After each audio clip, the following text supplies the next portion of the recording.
Welcome to the Deep Dive, where we take compelling source material and uh, really pull out the crucial insights specifically for you. Hmm.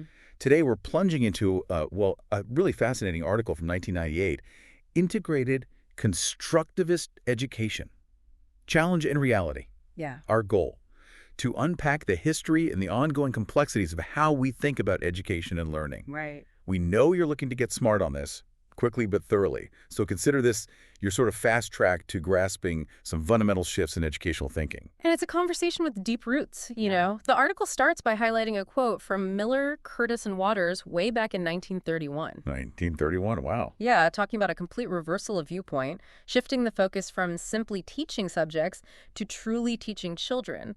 What strikes you about that? The fact that this core tension was already being discussed with such passion almost a century ago. It's kind of mind-blowing, isn't it? It really It is. just underscores that this desire for a more meaningful, effective approach to education isn't just a recent fad. Not at all. Even then, there was this clear understanding that just, delivering facts wasn't cutting it. Yeah.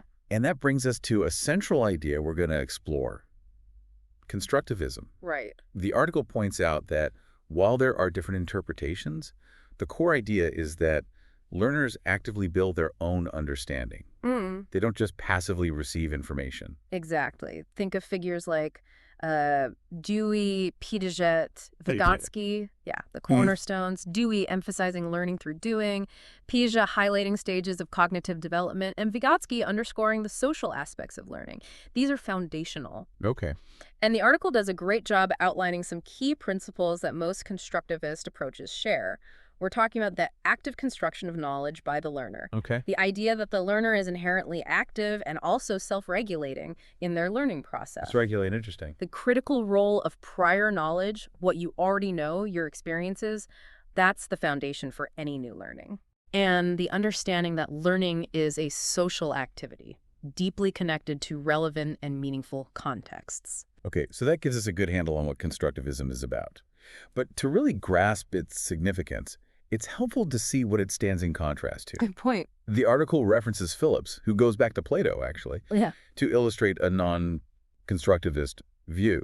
It's this idea of learning as a passive process. Like, once your mind is clear and receptive, knowledge just flows in. Yeah, that quote is quite striking. Once one's eyes are unclouded or one's ears are unblocked, the truth pours in. Wow. What's fascinating here is how persistent that idea has been.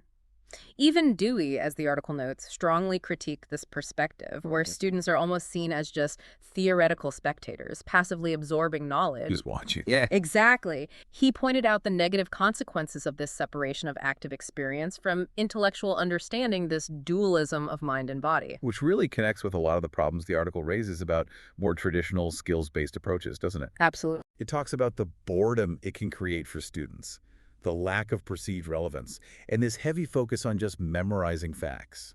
Which leads to what they call inert ritual knowledge. Right, knowledge that isn't really useful or applied.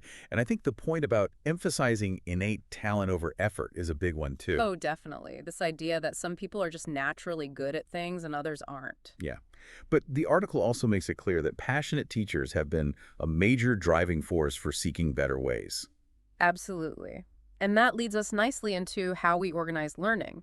The article moves on to discuss various forms of integration, starting with interdisciplinary integration. Can you break that down for us? Okay, let's unpack that.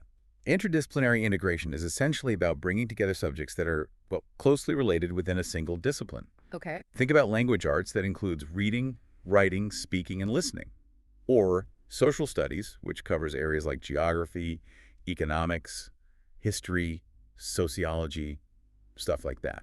The core idea is that learning in one of these areas can directly enhance your abilities in the others. Yeah. For example, as the article points out, if you develop stronger skills in writing a persuasive argument, Yeah. you'll likely become better at critically evaluating persuasive arguments when you're reading. It boosts your critical reading skills. Right. So they reinforce each other. Exactly. And while there's general agreement that this kind of integration makes sense, the article highlights that there isn't always a well-defined framework, Yeah. to guide educators on how to implement it effectively for all learners. Like, everyone agrees it's good, but the how-to isn't always clear. Precisely. It's often assumed, maybe. Following that, the article explores interdisciplinary integration. How does that differ? Interdisciplinary integration takes it a step further. It involves weaving together different subject areas, often around a unifying concept or a driving question, as the article puts it. Okay, like a theme. Yeah, exactly. The main goal here is to make the learning of skills and concepts more meaningful and relevant by embedding them within interesting connected content. Imagine studying, say, the idea of community. Okay. You could explore that through history, how communities form, through literature, how they're portrayed in stories, maybe even through math, looking at population trends. Right, connecting the dots across subjects. The article emphasizes the potential for this to make learning more engaging, more relevant for students. Definitely. However, it also points out some historical challenges. Sometimes implementing these thematic, project-based things ran into trouble, particularly if the focus became too child-led without enough structure or clear learning goals. Finding that balance. Which then leads us to cross-disciplinary integration. Now, this seems to be presented as a way to move beyond this either mindset, Exactly. that you either directly instruct students or they construct knowledge entirely on their own through discovery. The article really challenges that binary, doesn't it? It really does. The authors strongly emphasize that focusing on deep understanding doesn't mean we should just throw out the importance of foundational information, core concepts, basic skills. Right? You need the building blocks. You can't build a tall building without a strong base. The article discusses this false dichotomy, where some proponents of constructivism advocated for only student-centered, discovery-based learning, and even rejected direct instruction in crucial areas, like, say, phonics. And the article brings up a really important practical concern there, the worry from parents and educators about students who don't seem to naturally pick up these fundamental skills. Yes. Essential abilities like reading fluency, legible handwriting, accurate spelling, it asks, what happens to those students if we only rely on immersion and discovery? It's a critical question. And that's precisely where cross-disciplinary integration comes in. The key insight is that providing clear explanations and structure doesn't have to mean decontextualized, isolated learning. The article defines cross-disciplinary integration as the thoughtful and effective combination of diverse, validated approaches to learning, regardless of where they originated. So it's about being pragmatic, using what works. Exactly. It's about being a pragmatic architect of learning, using the best tools available, whatever their label. So it's recognizing that constructivism is fundamentally a philosophy, a way of thinking about how learning happens, Right. not necessarily a strict set of prescribed teaching methods. It allows for this intentional blending.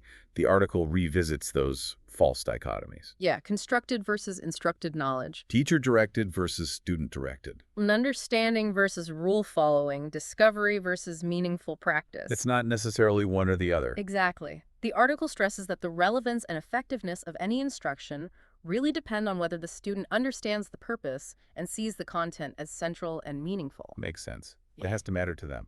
Right.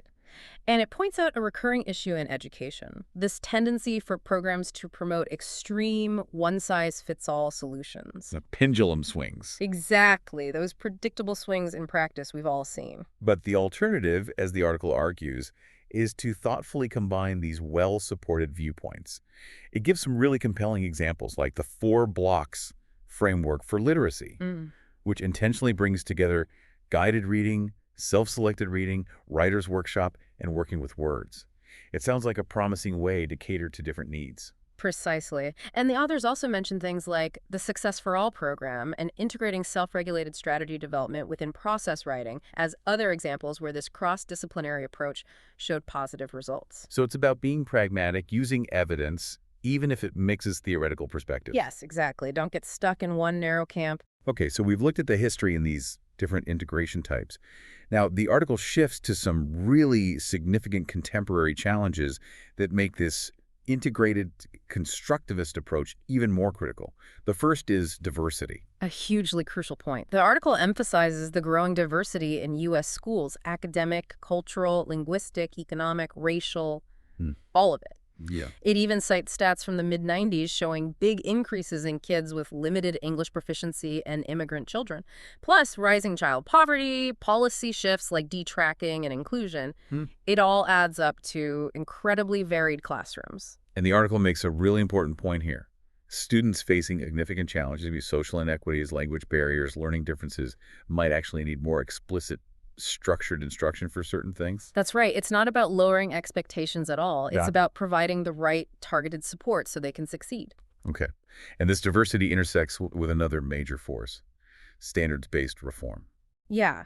The article explains that while it's not one single policy, the movement generally pushed for high standards for all students, better outcomes, stronger curriculum, and accountability for every student's progress. Which sounds good on the surface, right? High expectations for everyone. Sure.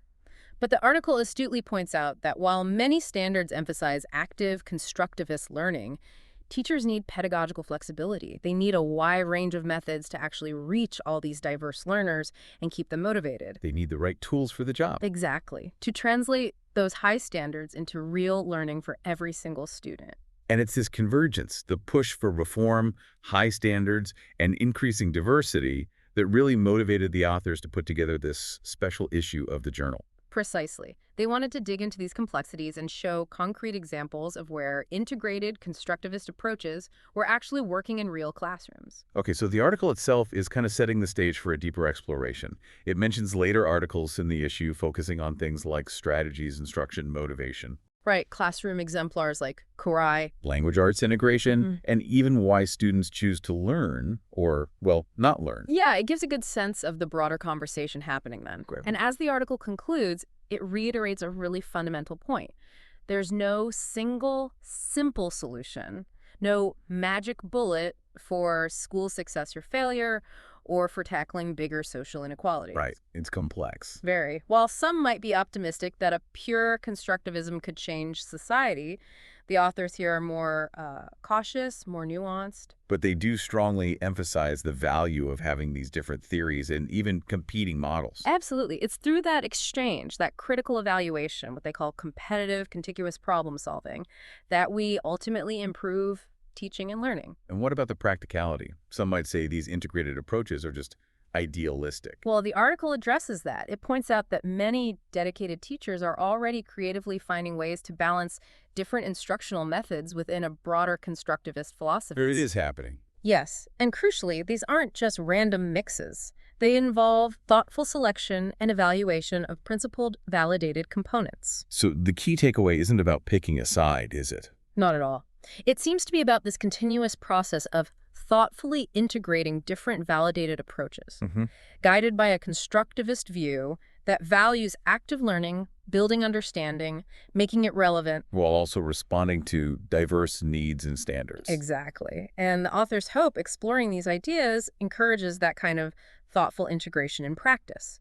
It's a call for educators to keep an open mind, embrace the complexity, and strive for those balanced approaches that really serve all learners. Well, that brings us to the conclusion of our deep dive into integrated constructivist education, challenge and reality. Thank you for joining us as we explored the historical roots, the different kinds of integration, interdisciplinary, cross-disciplinary, Right. the big challenges of diversity and standards, and that ongoing journey towards more balanced, effective educational practices. And as you move forward, maybe consider this. How might these different ideas about learning and teaching resonate in your own work, or even just your own interests outside of formal education? Yeah. Reflect on that balance between, say, direct guidance and active exploration in your own learning journey. Definitely something valuable to think about. We encourage you to continue exploring these concepts and maybe even check out the original article if it sparked your interest. Until our next deep dive, keep exploring.